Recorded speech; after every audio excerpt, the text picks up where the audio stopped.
Monday, November 5th, 2018, Monaco 64, home of alternative economics and contrarian views. So I didn't make my video in the morning today. My wife and I have traveled to Spain. We're spending a week here with my sister and my nephew. I'm playing quite a bit of golf with my sister and my nephew. My wife's enjoying herself in the pool, reading, and but I will try to make a video almost every day. I haven't really followed the markets too much today. I have seen that the Dow, the last time I saw it, and it's around 4:20 London time, same time here where I am in Spain. So I saw the Dow was up 120 or something, probably related to the midterm elections. I think there's expectation in the market that the Republicans could do well, and I think the feeling is that the market could rally on the back of that. Of course, the election is tomorrow. So yeah, I just wanted to say that I guess it's nice to take a break, like the old saying about smelling the roses. You have to stop once in a while, smell the roses, and we're having a really nice time. Very warm here. We're on an island off the coast of Africa, West Africa. So it's really warm, very windy, right by the sea. Very nice. My sister and my wife and my nephew, they're at the swimming pool right now. I'm doing this video right now, and then I'm gonna go back to the pool and upload the video hopefully on YouTube. The Wi-Fi here isn't great, but I think I can do it.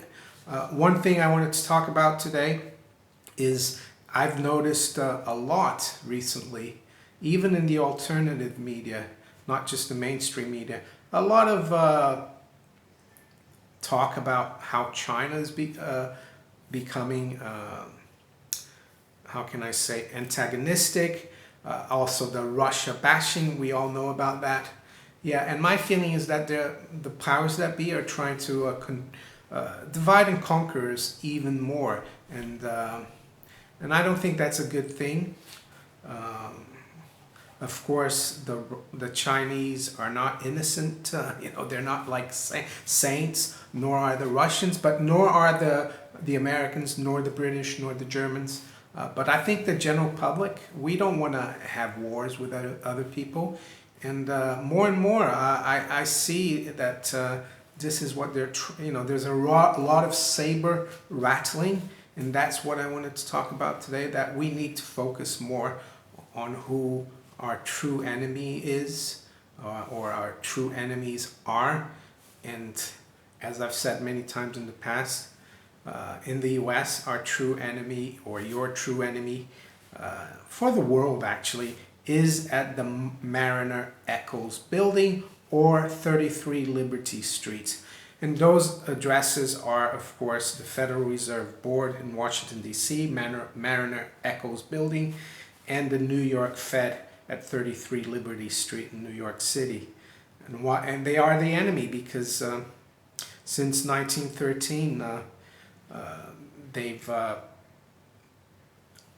lumbered this parasitical fiat money debt-based system on the American people. It went through Congress when most the Congress people had gone for Christmas already. It wouldn't have gone through Congress if people hadn't left to go home for Christmas already. December 23rd, the act was passed, Federal Reserve Act. The same thing goes for Europe. The ECB in Frankfurt. They're the enemy. They create money. They allow, through the legal system, banks to create money out of nothing through the legal tender laws. The same thing in England, Threadneedle Street, the address for the Bank of England. So I think that's who we have to focus on. Money needs to be controlled by the free market, not by government. The free market should decide what they want to use. And the U.S. Constitution does that, actually. The only thing the U.S. Constitution does in terms of money is that it, gives the federal government the wherewithal to run mints in different regions, so that anyone can go to that mint and bring bullion gold or bullion silver, and that can be minted into United States lawful money, which is regulated, of course, by Congress. The only thing they regulate, actually, is what the weight of the coins are going to be. That's all it means. It doesn't mean to say that they're going to regulate the interest rate. And I made a video recently about Paul Volcker's new book, his new autobiography, and he mentions, that power of Congress as a reason to have the Fed, to coin money. But, when that power of the Congress was given to, through the Constitution, there wasn't even a Federal Reserve. So how can he say that the Federal Reserve is Constitution? Because the Constitution says that Congress has the power to coin money and regulate the value thereof. He actually said that that's why the Federal Reserve is,